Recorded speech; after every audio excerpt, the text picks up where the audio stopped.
Hai guys, selamat siang. Berjumpa lagi dengan saya Dr. Junita dari Kota Bitung, salah satu kota yang ada di Sulawesi Utara. Siang hari ini kita akan belajar 4 tips mengenai obat yang sering dikenal dengan istilah dagu sibu. Dapatkan, gunakan, simpan, dan buang obat. Yang pertama, dapatkan obat. Obat yang akan dibeli oleh pasien sebaiknya didapatkan dari dokter praktek, dari puskesmas, dari rumah sakit, dari apotik, dari toko obat yang resmi, atau dari tempat-tempat petugas kesehatan yang mengerti dan paham mengenai obat. Yang kedua, gunakan obat dengan benar sesuai dengan petunjuk yang ada di strip obat, yang ada di kemasan obat, atau yang ada di botol obat. Misalnya kalau 3x1 berarti obat itu diminum setiap 8 jam. Karena sehari 24 jam kan teman-teman. Jadi kalau kita bahagi 3 berarti jadi 8 jam. Kalau 2x1 berarti obat diminum setiap 12 jam. Kalau kita hari ini minum jam 7 pagi, berarti malamnya kita minum jam 7 malam. Kalau obatnya 1x1, kita minum pagi jam 7, besoknya kita minum lagi jam 7 pagi. Ya, jangan hari ini jam 7, besok jam 12, lusa jam berapa. Jadi harus diminum di jam yang sama. Kalau untuk anak-anak, kalau saya pribadi tidak menganjurkan untuk membeli obat secara sendiri di apotik atau di toko obat sekalipun itu resmi. Karena aturan pakai pada anak biasanya itu hanya berdasarkan random, berat badan rata-rata. Mengapa? Pada anak, obat yang diberikan berdasarkan berat badan anak. Kemudian pada anak, misalnya beratnya 14 kilo, diberikan 3 kali sepertiga. Satu tablet dibahagi 3. Kalau orang tua yang paham, mereka akan menghaluskan obat tersebut dan membagi 3. Kalau kita ke fasilitas kesehatan, maka obat itu akan digerus oleh petugas kesehatan dan Bapak Ibu tinggal menerima obat dalam bentuk yang sudah halus, tinggal diminum oleh anak-anak. Begitu juga dengan antibiotik. Tidak disarankan antibiotik untuk dijual secara bebas kecuali didapatkan dengan resep dokter. Kenapa? Supaya tidak terjadi resisten obat. Kalau antibiotik dijual secara bebas, masyarakat mudah mendapatkan antibiotik. Di kemudian hari, kita akan kesulitan memberi terapi kepada pasien. Karena sudah resisten dengan obat, artinya sudah kebal obat. Obat yang kita berikan tidak lagi berguna secara maksimal untuk penyembuhan pasien.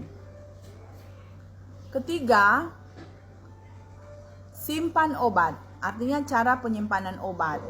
Ini berhubungan dengan cara mendapatkan obat. Kenapa obat harus didapatkan di apotik, atau di toko obat, atau di dokter, atau di puskesmas, di rumah sakit, di tempat-tempat petugas kesehatan? Berhubungan dengan penyimpanan obatnya apa? Kalau kita membelinya di warung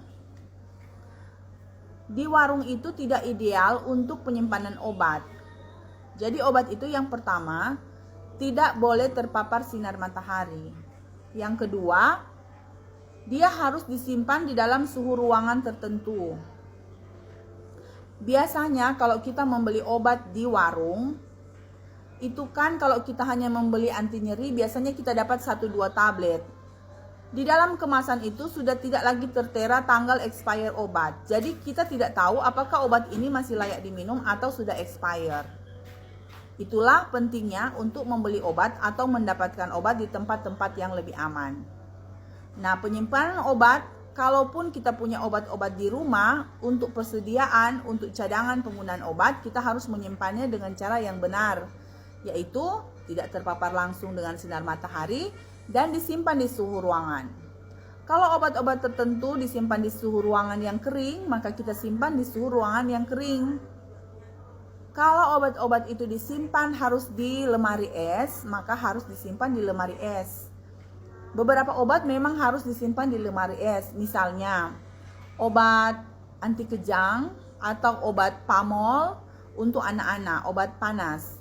Nah, itu ada dalam bentuk peluru yang dimasukkan ke dubur atau ke anus. Nah, itu harus dimasukkan ke dalam kulkas. Kalau tidak dimasukkan di dalam kulkas, nanti obatnya akan mencair.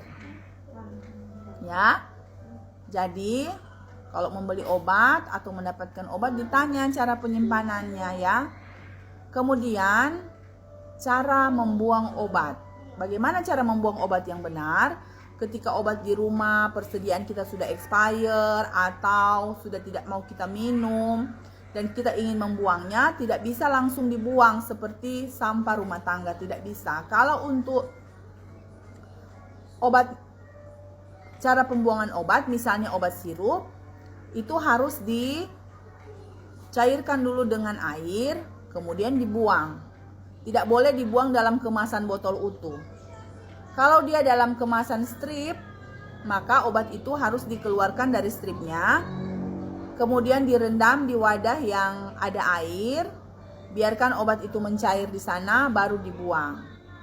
Kalau kita membuang obat lengkap dengan kemasannya di dalam botol atau misalnya di dalam strip obat, itu takutnya akan disalahgunakan oleh orang-orang tertentu.